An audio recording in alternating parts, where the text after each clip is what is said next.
It was a crisp autumn morning in the quiet mountain town of Red Creek. The streets were almost empty except for a few locals heading to work and an elderly man sweeping the front of his diner. At the edge of town, a black SUV rolled to a stop near a small gas station. Out stepped a tall, broad-shouldered man in faded blue jeans, a weathered leather jacket, and dark aviator sunglasses. His long hair was tied loosely at the back, and he carried himself with the calm, heavy presence of someone used to authority.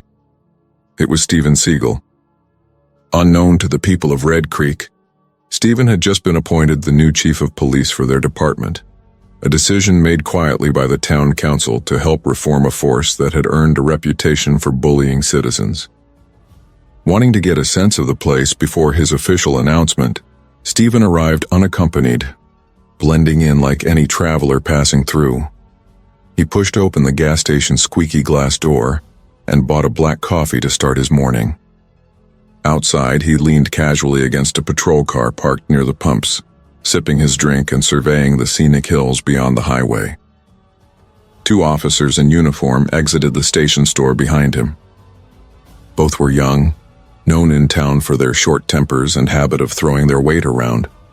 One of them, Officer Grant, narrowed his eyes at Steven. "Hey!" Grant barked, striding over. "You think you can just lean on a patrol car like you own the place?" Steven turned his head slowly, his sunglasses hiding his eyes, his face unreadable.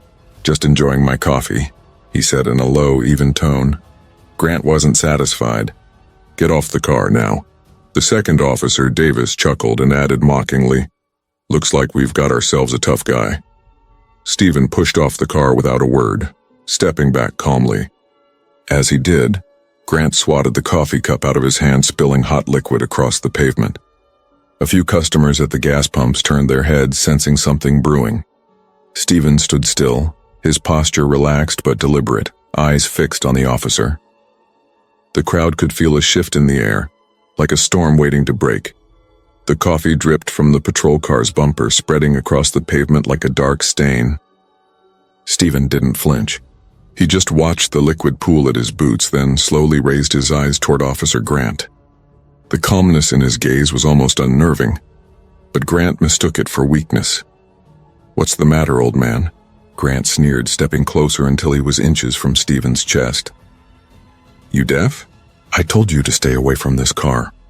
Steven didn't move an inch. His deep voice was steady, almost quiet. "You've made your point.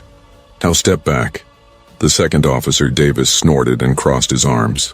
"Listen to the way he talks, like he's somebody important." He laughed, trying to provoke a reaction, but Steven's face remained expressionless. His posture was relaxed, shoulders slightly forward, like a man at peace with himself. That composure seemed to irritate Grant even more. "You think you're tough, huh? I asked you a question."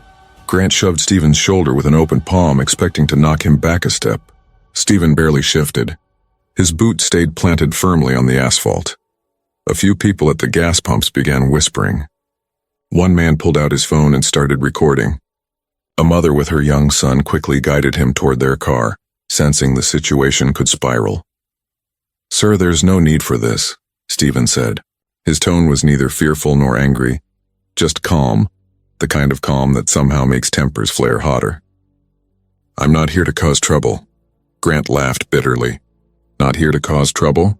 You're loitering around a patrol car, acting all high and mighty. Show me some ID, right now."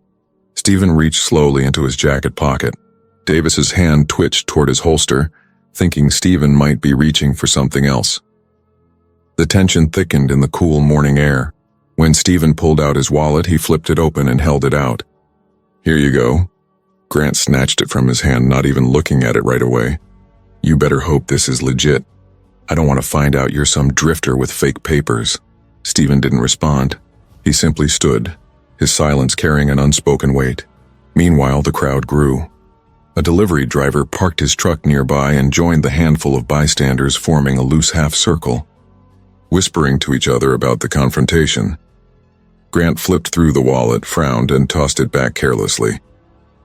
"Nothing special, figures you can't just hang around here. This is police property." Steven caught the wallet mid-air, calmly sliding it back into his pocket. "Officer," he said evenly, "the way you're treating me isn't right. I'd appreciate a little respect." That sentence seemed to ignite Grant's temper further. He stepped forward again, chest puffed out. "Respect is earned. You think you deserve it just by standing here with your sunglasses and your quiet voice?" At that moment, the bystanders started murmuring louder. One woman shook her head and said, "He didn't do anything. Why are they harassing him?" Another man muttered, "This is getting out of hand. Someone should call the station." Grant turned on the crowd. "Mind your own business, folks. This is police matter." Steven's expression didn't change, but there was a subtle shift. His jaw tightened ever so slightly. He spoke again in that calm but commanding tone. "You should be careful with your words. You don't know who you're talking to." Davis laughed at the remark, nudging Grant. "Hear that? He's one of those guys who thinks he's special. Maybe he's some retired mall cop." Grant chuckled along, emboldened by his partner's mockery. "Well, pal, in this town, we decide who's special." Just then, a car pulling up to the station slowed as the driver noticed the scene. The man inside rolled down his window, clearly recognizing Steven but saying nothing yet. He simply parked and stepped out, phone in hand to start recording as well. The energy in the air shifted again. The crowd sensed there was more to this stranger than met the eye. Grant, oblivious, leaned in closer to Steven, lowering his voice but not his hostility. "Here's your last warning. Get off this property before I arrest you for trespassing and resisting an officer." Steven's head tilted slightly to the side. "You'd be making a mistake." The words weren't a threat, just a statement of fact. That quiet conviction unsettled a few of the bystanders, who were now openly whispering that they'd seen this man before. Davis folded his arms again. "Look at him, still trying to act calm. I say we haul him in and let the chief sort it out." Grant smirked at the idea. "Yeah, let's see what the boss thinks of you." Steven let out a slow breath, eyes never leaving the officer's face. "You'll find out soon enough." The scene had become a spectacle now. Cars driving past slowed to see what was going on, and several more bystanders pulled out their phones, sensing something about this encounter wasn't as ordinary as it appeared. At that moment, the tension reached a new peak, the kind where even the breeze seems to pause, waiting for the next move. The morning sun climbed higher over Red Creek, casting long shadows across the gas station lot. The breeze that had been stirring the autumn leaves a few minutes earlier now seemed to vanish, as if even nature itself was holding its breath. The bystanders were quiet, too quiet, watching the standoff between the tall, calm stranger and the two officers who clearly thought they were in control. Grant shifted his weight from one foot to the other, his lips curling into a smirk. "You like testing my patience, huh?" he said, jabbing a finger at Steven's chest. "I told you to move along, but you just keep standing there like you own the place." Steven didn't budge. "I'm not here to cause trouble," he replied in a voice that was smooth and steady, the kind of voice that didn't need to be loud to command attention. That calmness gnawed at Grant like sandpaper against his pride. The officer's smirk faltered for a moment, then came back sharper. "You think you're too good to follow simple orders?" From behind the pump, a teenage boy whispered to his friend, "Why doesn't that guy just walk away?" His friend shook his head. "I don't know, but he doesn't look scared. He looks like, I don't know, like he's in control or something." Grant took another step forward, closing the distance between them until his boots almost touched Steven's. "I don't like your attitude. Hands where I can see them." Steven slowly raised his hands to chest height, palms open. His movements were deliberate, unhurried, almost graceful. "There's no need for this," he said. Davis, leaning against the patrol car with his arms folded, chuckled darkly. "Yeah, listen to him, no need for this. You're the one standing here like a statue. Grant, just cuff him already. I'm tired of his smart mouth." That suggestion seemed to light a spark in Grant's eyes. He reached for his cuffs. "Good idea." The crowd reacted with a soft ripple of alarm. Whispers, a gasp from the woman standing near the door of the convenience store. "Is he under arrest?" someone asked. "Not yet," another voice answered, "but it looks like it's heading that way." Steven stayed rooted, his eyes fixed on Grant. He didn't resist, but there was a quiet warning in his tone when he spoke. "You're about to cross a line you'll regret." Grant barked a laugh, trying to hide the flicker of uncertainty he felt at those words. "Oh yeah, and why's that?" "Because," Steven said, his voice dropping just a shade lower, "you don't know who you're dealing with. The words hung in the cool morning air, heavy and electric. Grant reached for Steven's arm to spin him around for the cuffs. But before he could, Steven shifted his stance just slightly, almost imperceptibly, but enough that Grant hesitated. It wasn't resistance. It was presence. Something about the way the man moved made it clear he wasn't some helpless passerby. Davis noticed the hesitation and scoffed. "What's the holdup, Grant? Scared of the old guy?" Grant gritted his teeth. "Not a chance." With that, he grabbed Steven's arm, gripping harder than necessary. From the crowd, the teenage boy whispered again, "I swear I've seen that guy somewhere before." "Movies, maybe?" "Maybe," the friend replied. "He moves like a fighter." The tension escalated further when Grant gave Steven a rough shove toward the hood of the patrol car. Steven's palms touched the metal, but instead of resisting or stumbling, he turned his head slowly to look over his shoulder at Grant. "That was your second mistake," he said quietly. Grant snorted. "Oh, please. What's the first one? Spilling your coffee?" "No," Steven replied, his gaze steady. "The first mistake was assuming I'd let you treat me like that." The exchange sent a visible shiver through the onlookers. They couldn't quite explain it, but something in the way Steven spoke, in his posture and his control, made them believe every word. A delivery driver, still recording, muttered under his breath, "This is about to get real." Davis, trying to play the tough guy, circled around to Steven's other side. "Grant, I think he's bluffing. Let's see what he's hiding." Grant grabbed for Steven's other arm, but this time Steven stepped forward just enough to free himself without any sudden or aggressive motion. It was smooth, effortless, and somehow more intimidating than a shove would have been. "Last warning," Steven said. "Step back." Grant's face reddened. He hated feeling challenged, especially in front of a crowd that was now openly filming and murmuring their disapproval. "That's it," he shouted, reaching for his baton. The crowd collectively gasped, some even stepping backward. At that very moment, a man in a suit stepped out of a parked car near the edge of the lot.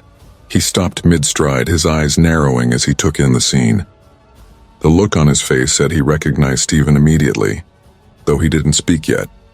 Steven noticed him out of the corner of his eye, but kept his attention on the two officers. The tension had reached its boiling point. The baton half drawn, the crowd holding its breath. The stranger in the suit watching with recognition dawning in his eyes. The next few seconds would decide everything, whether this would end in violence or in revelation. For a moment, the entire gas station parking lot went silent. The baton in Officer Grant's grip hovered in the air, trembling slightly as if even he wasn't sure about his next move. Steven stood as still as a stone, broad shoulders squared, his calm eyes hidden behind the dark lenses of his aviator sunglasses. Then came the first whisper. From near the convenience store door, a teenage boy nudged his friend. "Dude, I swear I know that guy," he muttered, keeping his voice low but unable to take his eyes off the stranger standing in front of the two cops. His friend squinted. "Know him how?" The boy shrugged, nervous. I think I saw him in a movie once. My dad's into those old-school action flicks. Doesn't he look like that martial arts actor? The one who never loses a fight?" The friend's brows furrowed as he tilted his head. "You mean Steven Seagal?" The boy nodded slowly. Yeah, that's the one.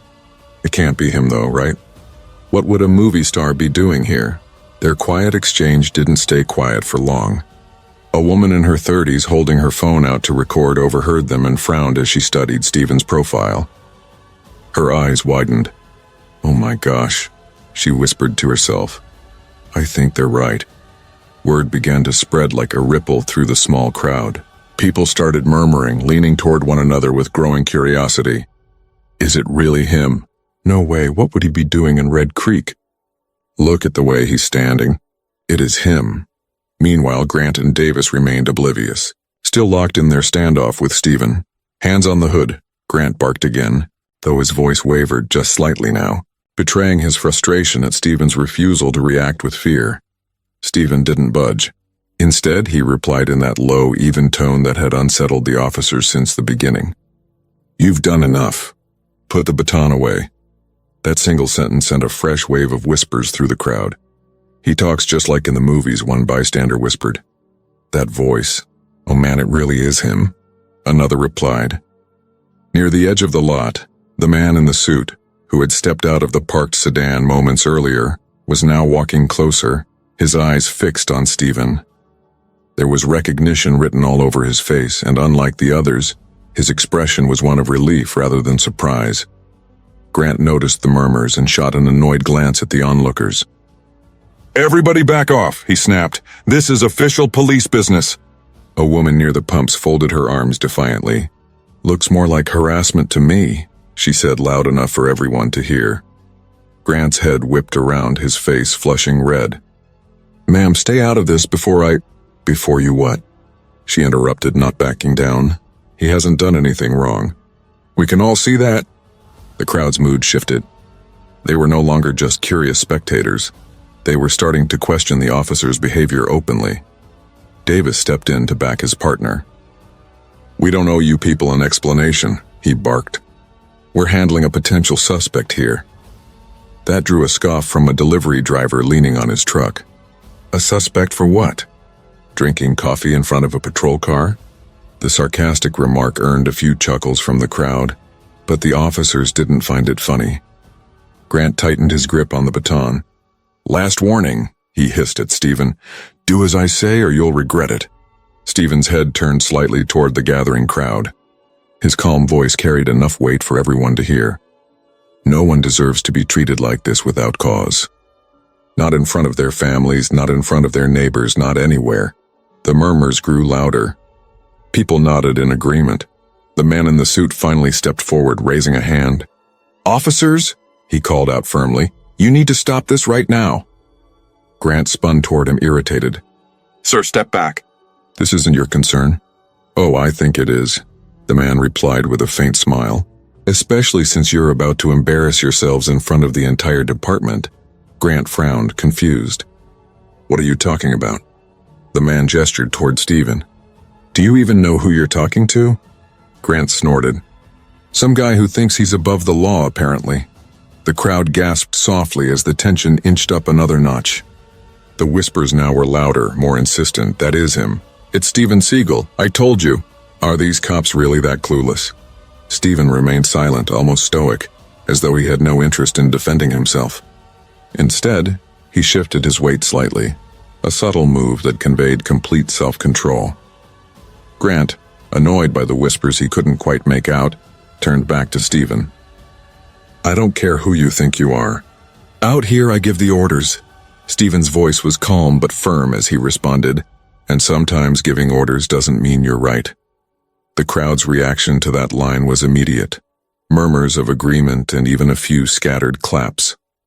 Grant's jaw tightened. "You're testing my patience." "Davis, get the cuffs," but Davis hesitated this time. His eyes darted toward the man in the suit, then back to Steven, then to the murmuring crowd. Something in the atmosphere was shifting, and he felt it. "Grant," Davis said quietly, "maybe we should wait a second." "Wait for what?" Grant snapped. The man in the suit finally stepped closer, his voice dropping but still carrying authority. "You're about to arrest your new boss." The sentence landed like a thunderclap. Gasps erupted from the crowd. Phones tilted forward to capture every reaction. Davis's eyes widened, his posture stiffening as he processed what he'd just heard. Grant blinked, momentarily thrown off balance. "What did you say?" The man smiled faintly. "I said, you're about to arrest the new chief of police." The whispers in the crowd turned into a buzz of astonished chatter.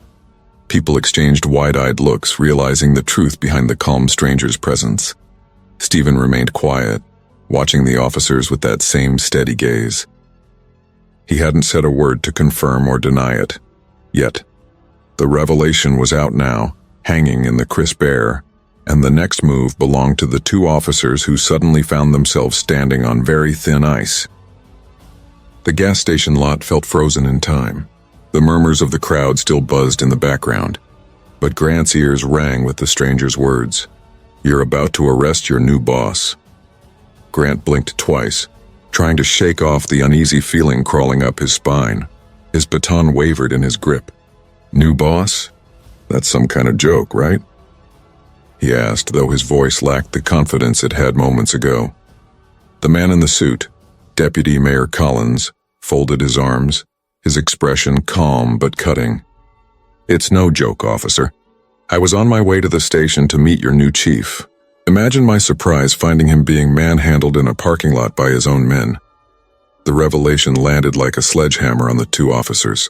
Davis shifted his weight, his shoulders stiffening as the pieces began to click into place. His eyes darted back to Steven, searching for confirmation. Steven still hadn't moved. He stood tall, composed as ever, a faint breeze lifting the edge of his leather jacket. Then, without a word, he slipped a hand into his jacket and pulled out a black leather badge holder. With a flick of his wrist, it opened, revealing the gleaming silver badge of the Red Creek Police Department's new chief of police. The crowd gasped audibly. Phones zoomed in, recording every detail. Grant's smirk vanished entirely. Steven's deep voice broke the silence, steady and commanding yet never raised. "Officer Grant, Officer Davis, you wear that badge to protect the people of this town, not to intimidate them. Respect isn't a privilege you hand out to the people you like. It's the foundation of your duty." Grant's face flushed a deep red. "Chief, he stammered, but Steven raised a hand slightly, silencing him. "You slapped a stranger. You shoved him. You humiliated him in front of the people you swore to serve," Steven continued, his tone even, almost measured, like a teacher laying out a lesson. "That stranger turned out to be your superior officer, but that's not the point. The real problem is that you treated any man that way." The crowd grew quiet, hanging on every word. Even the distant hum of traffic seemed to fade beneath Steven's calm reprimand. Davis lowered his gaze, shame creeping across his face. Grant, however, shifted uncomfortably, still trying to salvage some dignity. "Chief Seagal," he started, his voice rough with regret. We didn't know. You thought wrong." Steven interrupted sharply, his words like the snap of a whip. "You saw a man you didn't recognize, and you decided he didn't deserve respect. That ends today." The delivery driver near his truck nodded approvingly, muttering to the person beside him, "That's the kind of leader we need." Steven turned slightly toward the crowd as if speaking to everyone now. "This badge," he said, lifting his own for all to see, "means we uphold the law without bias. We're not here to look down on people. We're here to protect them, whether they're wearing a suit, a uniform, or old jeans and a leather jacket like me." There was a pause. Then a ripple of applause began at the edge of the crowd, hesitant at first, but quickly growing stronger. Steven looked back at the two officers. "You have a chance to learn from this," he said, his voice softening just a fraction. "Being an officer isn't about being the toughest guy in the room. It's about being the calmest, the fairest, the one who stands between harm and the people who can't protect themselves."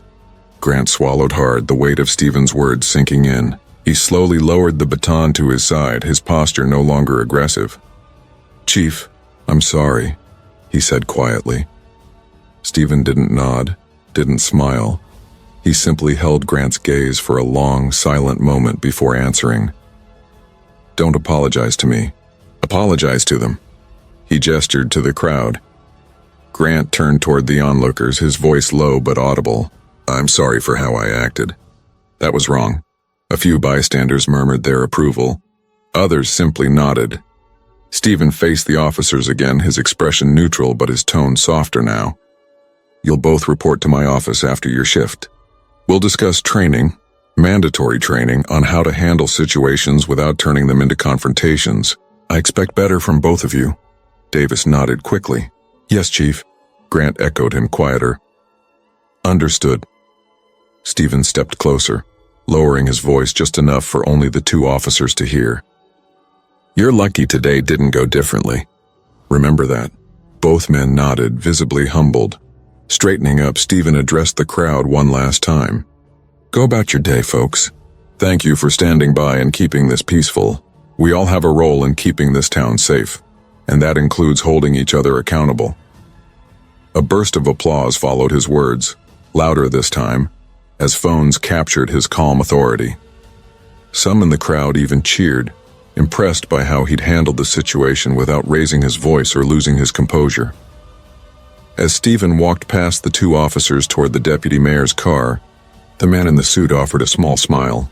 Quite the first day on the job, Chief. Steven's lips curved into the faintest of smiles. Let's just hope the rest of the week is quieter. The tension that had once gripped the parking lot now felt lifted, replaced by a hum of conversation and a renewed sense of respect for the man who had stood tall without needing to throw a single punch. The autumn sun had begun to dip behind the tall pines that lined the highway, casting long, amber streaks across the gas station lot. The scene that had started as an ordinary morning scuffle had turned into something else entirely, a quiet lesson in dignity and authority. But for Grant and Davis, the weight of humiliation was only beginning to settle. They stood rigid by their patrol car, their uniforms still neat but their confidence stripped away. The crowd lingered in clusters, whispering, their phones still recording as if they sensed the story wasn't quite over. Steven Seagal, the newly revealed police chief, remained calm and unshaken. He stood near the deputy mayor's car, speaking quietly with Collins while keeping a watchful eye on the two officers. His presence alone felt heavier than any shouted order. Collins broke the silence first. Steven, I'll be honest with you. I'd heard about discipline issues with these two, but I didn't realize it had gotten this bad. You handled that better than anyone else could have. The town council made the right choice bringing you in. Steven gave a slow nod. We can't fix the culture of a department overnight, he said in his low, deliberate tone. But we can start by holding the right people accountable. A soft murmur swept through the bystanders. A woman in a denim jacket who'd recorded the entire encounter stepped forward hesitantly. Excuse me, Chief. Are you really going to do something about officers like them? She asked, gesturing toward Grant and Davis. Steven turned to her with that same calm composure. Ma'am, everyone deserves a chance to do better, if they're willing to learn. But respect is not optional for anyone wearing this badge. Today was their warning. From now on, there will be consequences. The woman smiled faintly, reassured, and stepped back into the crowd. Grant shifted uneasily, glancing at Davis. Chief, he finally said, clearing his throat. I know I messed up. I don't want people thinking all we do is abuse our authority. I can do better. Davis nodded quickly. Me too. I shouldn't have gone along with it. Steven walked toward them, his boots crunching lightly on the gravel. When he stopped a few feet away, the silence was so profound that even the distant hum of the highway seemed muted. Grant. Davis. He began, his voice steady but carrying across the entire lot. Today you got lucky. You confronted a man who could stand up for himself and chose not to press charges. If it had been someone else, an ordinary citizen without a voice or an audience, this could have gone a very different way. You'd be looking at lawsuits, or worse. The officers lowered their eyes. Steven continued, I don't expect perfection, but I expect discipline. I expect respect. You want to be trusted by the people you serve? Start by treating them like people, not suspects. A man in the crowd, an older mechanic named Earl, called out, About time someone said that. A ripple of agreement followed, and the applause began again, louder this time. Grant's shoulders slumped. Chief, I'm sorry. I'll take whatever punishment you see fit. Steven nodded slightly, the faintest acknowledgement of the apology. You'll be reassigned to community service for the next 2 weeks, he said. You'll work alongside the very people you've been sworn to protect. You'll look them in the eye and see them as neighbors, not just names on reports. Grant nodded silently, humbled. Turning to Davis, Steven added, You'll join him, and both of you will attend a mandatory workshop on de-escalation tactics. You need to understand that your badge is a responsibility, not a weapon. The decision drew murmurs of approval from the crowd. A teenager near the back whispered to his friend, Man, that's better than just firing them. Makes them earn the respect back. Steven glanced at the onlookers. Justice isn't just about punishment, he said, addressing everyone. It's about making things right and giving people a chance to do better. But those chances aren't endless. Next time it won't be a lesson, it'll be a termination. The crowd cheered, some even clapping him on the shoulder as he passed. Grant's voice cracked slightly as he said, Thank you for not throwing us off the force. Chief, we'll do better. Steven studied both men for a moment, his face unreadable, then replied simply, We'll see. As the crowd began to disperse, a local news van pulled up, tipped off by the flurry of social media posts already circulating. A reporter hopped out, mic in hand, eager to capture what had unfolded. "Chief Seagal," she called. "Word is spreading fast about what happened here. Any statement for the public?" Steven faced the camera briefly, his voice low but clear. "No one's above the law, not even the people who enforce it. Today's not about headlines, it's about doing what's right." The reporter smiled, clearly impressed by the soundbite, and turned to interview some of the bystanders. Meanwhile, Collins leaned toward Steven with a half smile. "Looks like your first day's going viral already." Steven chuckled softly, barely audible. "I didn't take this job for the fame," he said. "But if the story helps rebuild trust between the police and the people, then maybe it's worth it." Grant and Davis remained near their patrol car, quieter than they'd been all day. They exchanged a look, one of silent understanding that this incident had changed how they'd approach their jobs from now on. As the last of the crowd trickled away, the gas station lot fell into a calm evening hush. The incident that began as an abuse of power had transformed into a turning point for the entire department. For Steven, it was just the start of a long road ahead. By the next morning, the quiet town of Red Creek was anything but quiet. Overnight, the cell phone videos taken at the gas station had spread like wildfire across social media. Hashtags like "Turn Chief Seagal," "Respect the Badge," and "Justice in Red Creek" were trending nationwide. Clips of the confrontation, Grant slapping Steven's coffee to the ground, the dramatic reveal of Steven's badge and his calm yet powerful speech, were replayed again and again on news channels. Commentators praised Steven for keeping his composure under pressure, while others lauded the way he turned a potentially explosive incident into a teachable moment for the entire department. For Grant and Davis, the spotlight was far less flattering. Their faces were plastered all over the internet as examples of poor policing, and their inboxes were flooded with criticism. Both men stayed mostly off social media, ashamed but also determined to prove they could change.